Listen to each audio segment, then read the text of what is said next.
Alors, je suis avec Dominique Larcher, vice-président du Conseil d'héraldique française. Dominique, pouvez-vous nous donner quelles sont les règles de base pour composer un blason? Les règles de base, déjà, tout simplement, il faut déjà connaître déjà les couleurs.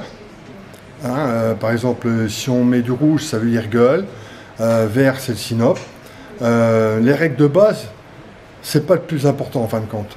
Parce que les règles de base, tout le monde peut faire un dessin, un blason, mais il faut qu'il soit conforme aux règles héraldiques. Et en plus, la règle qui n'a pas changé depuis le Moyen-Âge, on ne doit pas refaire le même blason qu'un blason qui a déjà été fait.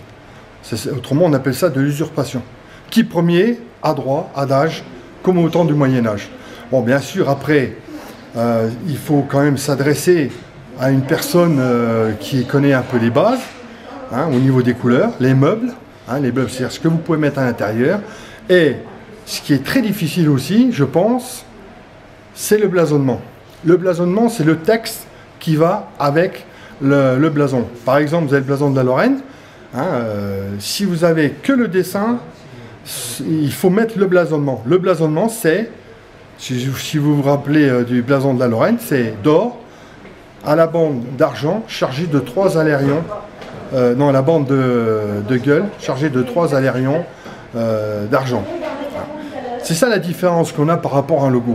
Un logo, vous mettez un trait vert, vous allez dire « Ah, c'est la nature ». Non, le blason, c'est pas ça. On peut dire qu'un logo est la continuité d'un blason.